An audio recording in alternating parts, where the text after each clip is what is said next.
Bismillahirrahmanirrahim. Assalamualaikum warahmatullahi wabarakatuh. Izinkan saya untuk memperkenalkan diri. Nama saya Jennifer Norin dengan NIM 2210271 dari Prodi Biologi Angkatan 2022 dari kelas C akan mempresentasikan mengenai ujian tengah semester saya dari mata kuliah Biomodeling dengan dosen pengampu Dr. Wahyu Surakusuma SSIMT dan Dr. Haji Diah Kusumawati MSI.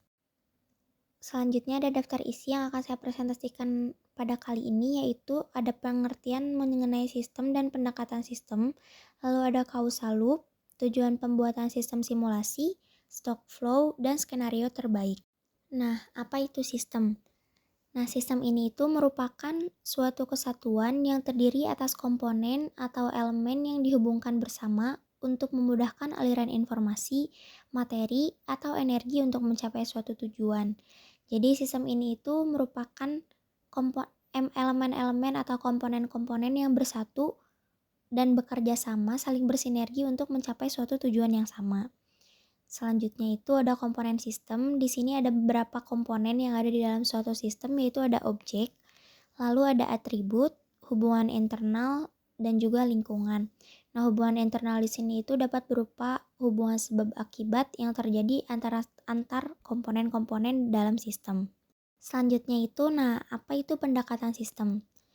Nah, pendekatan sistem ini merupakan tahapan yang digunakan untuk memecahkan masalah dan cara melihat permasalahan secara keseluruhan dan melakukan analisis sistem, cara pandang atau berpikir menggunakan konsep sistem dalam memecahkan masalah. Nah, dengan melalui pendekatan sistem, kita itu dapat melihat suatu permasalahan ini secara keseluruhan agar kita dapat menyelesaikan suatu permasalahan dengan meminimalisir konsekuensi yang terjadi. Selanjutnya itu ada tahapan-tahapan dalam pendekatan sistem. Di antaranya yang pertama itu ada analisis kebutuhan, lalu memformulasikan masalah, mengidentifikasi sistem, pemodelan sistem, validasi dan verifikasi, lalu yang terakhir ada implementasi. Tahapan pada pendekatan sistem dalam merumuskan tujuan dari sistem itu yang pertama dan mengidentifikasi stakeholder atau objek yang berkepentingan dalam sistem tersebut. Nah, stakeholder ini di sini itu biasanya berkaitan dengan manusia gitu. Nah, stakeholder ini juga bisa diartikan sebagai pemangku kebijakan atau objek yang berkepentingan dalam sistem tersebut. Misalnya pada kasus penebangan hutan secara liar, nah itu di sini tuh banyak pihak gitu yang dilibatkan. Nah, pihak-pihak yang dilibatkan ini itu disebut stakeholder. Selanjutnya, mengidentifikasi kebutuhan dari setiap stakeholder dan merumuskan tujuan dari sistem. Jadi, kita itu harus merumuskan apa sih yang akan kita lakukan gitu, apa yang akan kita tuju dengan membuat sistem ini atau simulasi dari sistem-sistem tersebut. Selanjutnya itu ada formulasi permasalahan. Nah, formulasi permasalahan ini itu mengidentifikasi kebutuhan stakeholder yang sinergis, jadi yang selaras sama tujuan kita gitu. Lalu ini mengidentifikasi kebutuhan stakeholder yang kontradiktif. Nah, mengidentifikasi kebutuhan stakeholder yang kontradiktif ini di sini itu artinya dia itu memberikan feedback negatif gitu kepada apa yang kita tuju. Lalu mencari solusi kebutuhan stakeholder yang kontradiktif. Nah, dengan pembuatan sistem ini itu kita juga harus mencari kira-kira solusi apa gitu, solusi atau skenario yang terbaik yang bisa kita berikan untuk kebutuhan stakeholder yang kontradiktif dengan apa yang kita tuju. Nah, misalnya itu dalam kasus pencemaran sampah plastik misalnya. Nah, stakeholder di sini itu kan misalnya itu konsumen. Nah, konsumen itu kan biasanya butuh plastik gitu, atau distributor atau produsen itu sangat membutuhkan plastik gitu dalam kehidupannya sehari-hari, mau itu dalam bidang perekonomian dan lain sebagainya. Nah, sampah plastik ini itu berkontribusi atau kontradiktif gitu terhadap kelestarian lingkungan, karena dia itu kan akan menyebabkan pencemaran lingkungan sehingga dia itu bersifat kontradiktif. Namun hal tersebut itu kan merupakan suatu kebutuhan. Nah, dengan melalui sistem ini itu kita akan mencari solusi kebutuhan stakeholder yang kontradiktif tersebut. Nah, selanjutnya itu ada identifikasi sistem. Ini itu mengidentifikasi subsistem, lalu mengidentifikasi komponen dalam subsistem, Dan yang terakhir itu mengidentifikasi hubungan antara subsistem. Selanjutnya ada berpikir sistem. Nah, berpikir sistem itu adanya keterkaitan antara suatu komponen atau elemen dari sistem-sistem tersebut. Nah, jadi kita itu melihat keterkaitan antar komponen tersebut agar kita dapat melihat kira-kira apa yang bisa kita lakukan. Nah, setelah kita melihat adanya keterkaitan antar komponen-komponen tersebut, mereka itu kan akan saling bekerja sama gitu, akan melakukan kerja yang sinergis sehingga menghasilkan output yang berupa produk gitu nantinya. Nah, di dalam berpikir sistem juga ini tuh ada putaran umpan balik dan kausalitas yang hubungan sebab akibat itu. Lalu ada juga pemetaan sistem. Tujuan dari pembuatan sistem simulasi ini adalah untuk mengetahui skenario terbaik yang dapat dilakukan untuk mencegah terjadinya peningkatan resiko banjir bandang dan mempertimbangkan seluruh faktor yang terkait beserta konsekuensinya dalam menggunakan causal loop diagram. Ini adalah causal loop diagram yang telah saya buat. Nah, di sini itu ada tingkat resiko banjir bandang. Nah, penggundulan hutan di sini itu meningkatkan resiko terjadinya banjir bandang.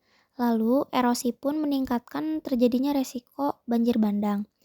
Reboisasi mengurangi tingkat penggundulan hutan dan menambah adanya tutupan vegetasi. Jadi dengan dilakukannya reboisasi itu kan akan meningkatkan tutupan vegetasi. Nah, tutupan vegetasi ini pun akan meningkatkan volume yang diinfiltrasi ke dalam tanah. Karena air yang turun gitu dari air hujan yang turun itu akan diserap oleh akar-akar tumbuhan ke dalam tanah. Sehingga dengan adanya tutupan vegetasi ini pun akan meningkatkan volume air yang diinfiltrasi ke dalam tanah. Nah, curah hujan pun meningkatkan adanya tutupan vegetasi. Selanjutnya, curah hujan juga meningkatkan volume yang diinfiltrasi ke dalam tanah. Selain meningkatkan volume air yang diinfiltrasi ke dalam tanah, curah hujan juga meningkatkan volume air larian. Nah, volume air larian ini itu disebabkan oleh adanya kemiringan tanah dan juga kegundulan hutan. Karena jika tidak adanya vegetasi gitu, air-air itu tuh tidak akan tertahan oleh akar, jadi akan langsung mengalir sehingga disebut volume air larian atau yang runoff ke bawah dan tidak akan diserap oleh tanah. Volume air larian yang besar dan juga kemiringan tanah itu dapat meningkatkan resiko terjadinya erosi.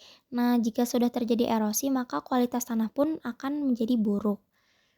Nah, volume air yang diinfiltrasi di dalam tanah itu berkurang atau bertimbal balik negatif gitu dengan volume air larian ini.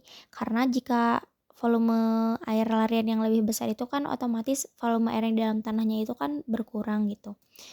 Selanjutnya, nah tingkat penggundulan hutan pun dia itu meningkatkan resiko terjadinya erosi.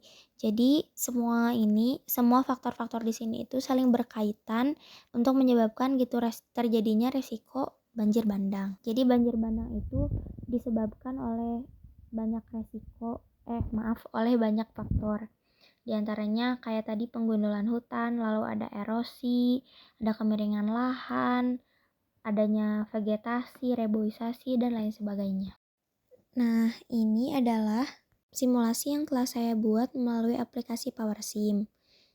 Di sini ada 3, yaitu ada erosi, lalu ada volume air tanah, ada resiko banjir bandang.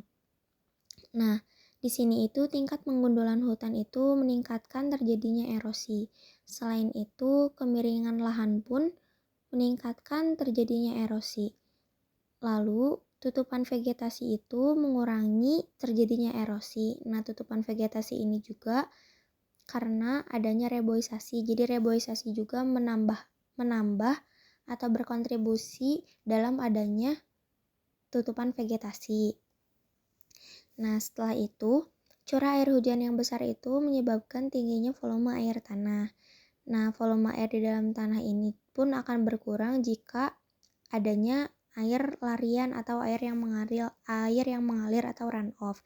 Nah, air yang mengalir atau runoff ini pun dikarenakan tidak adanya vegetasi dan kemiringan lahan, sehingga air hujan yang turun itu tidak dapat diserap oleh akar-akar tanaman dan langsung mengalir ke bawah. Kemiringan lahan pun berperan dalam adanya volume air larian ini. Nah, jika volume air aliran cukup besar, ini pun akan menyebabkan erosi pada tanah, sehingga dapat menyebabkan kerusakan tanah. Setelah itu ada resiko banjir bandang. Air yang tidak tertampung atau air dari larian tadi itu jika tidak tertampung oleh akar dan tidak diserap oleh tanah itu akan mengalir ke bawah dan dapat meningkatkan resiko terjadinya banjir bandang. Banjir bandang ini pun disebabkan oleh terjadinya erosi, kemiringan lahan, tingkat curah hujan, dan lain sebagainya. Nah, di sini saya telah membuat beberapa slide bar dan juga ada time graph. Nah, di sini kita coba naikkan tingkat penggundulan hutan, tingkat air yang tidak meresap ke tanah, nah dan juga tingkat curah hujan. Lalu di sini itu, nah ini tingkat kemiringan tanah dinaikkan, lalu tingkat curah hujan dinaikkan, lalu volume air larian pun dinaikkan, tingkat penggundulan hutan dinaikkan, reboisasinya diturunkan, lalu tingkat air yang tidak meresap ke tanahnya pun dinaikkan. Nah, kita akan melihat apa simulasi yang akan terjadinya. Nah, dengan mengklik tombol play. Nah, ini adalah simulasi yang terjadi. Ini itu ada resiko banjir dan adanya erosi.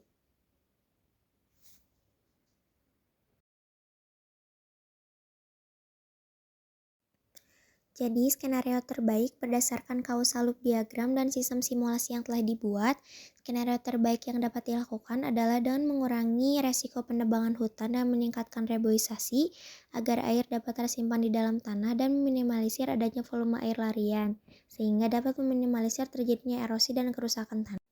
Erosi karena kemiringan tanah dapat diminimalisir seperti dengan membuat terasering. Jika penebangan hutan dan erosi dapat diminimalisir, maka resiko terjadinya banjir bandang pun dapat diminimalisir. Mungkin sekian yang dapat saya sampaikan. Terima kasih banyak atas perhatiannya. Mohon maaf atas segala kesalahan yang saya lakukan. Wassalamualaikum warahmatullahi wabarakatuh.